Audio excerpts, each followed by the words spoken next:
Ya, bismillahirrahmanirrahim. Assalamualaikum warahmatullahi wabarakatuh.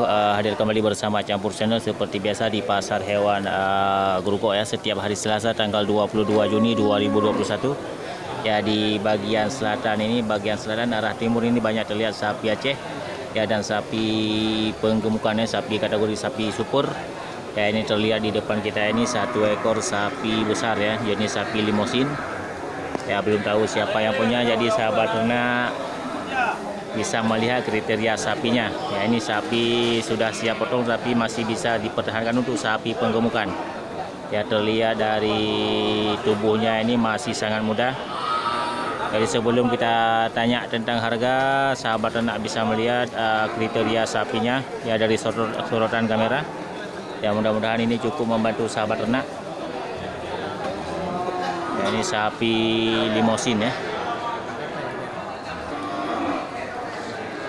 Mantap ya sapinya.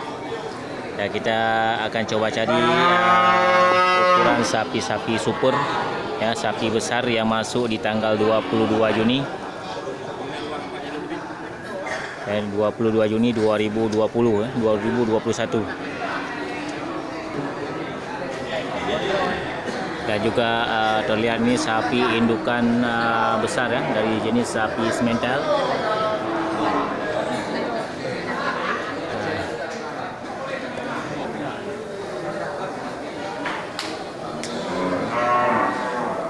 Kita coba dekati dulu sapi indukan.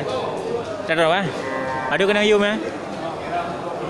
20 itu juragan kita sudah kita tanya tentang harga dari sapi indukan 20 ya, ini punya abang kita. Jadi sahabat ternak yang ingin memiliki sapi-sapi indukan besar ya dari jenis sapi semental ya, bisa melihat kriteria sapinya.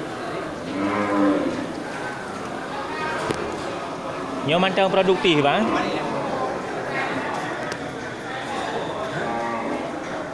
sudah ada transaksi dengan juragan ini. Ya.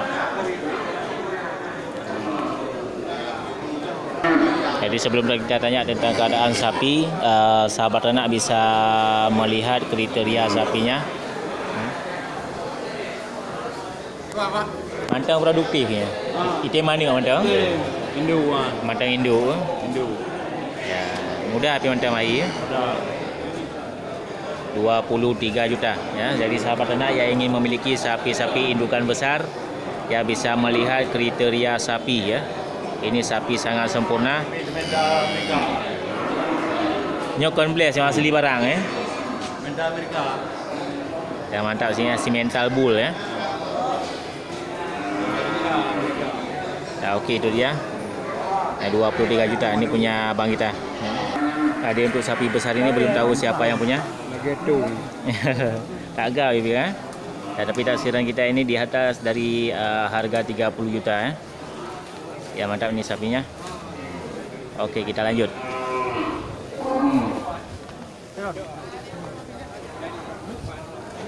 Tapi belum banyak terlihat sapi ukuran besar ya di Pasar Hewan Grogol tanggal 22 Juni. Ini kita sudah masuk ke bagian timur ya, di bawah pohon bambu. Ya, masih juga banyak terlihat ini sapi Aceh. Ya, sapi untuk kategori sapi penggemukan. Ya, mantap, tidak mungkin kita cek satu persatu untuk harga sapi, tapi sahabat ternak bisa melihat bandingan harga dari ukuran yang sudah dibuka oleh beberapa orang juragan. Oke, kita lanjut.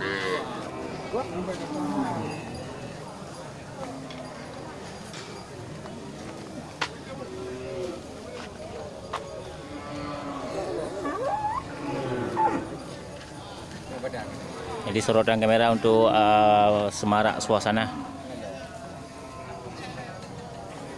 Ini sampai ke ujung timur ini masih sangat banyak sapi Aceh. Oke, cukup sekian, mudah-mudahan ini cukup termotivasi dan menjadi inspirasi bagi sahabat ternak semuanya. Oke, saya kira assalamualaikum warahmatullahi wabarakatuh.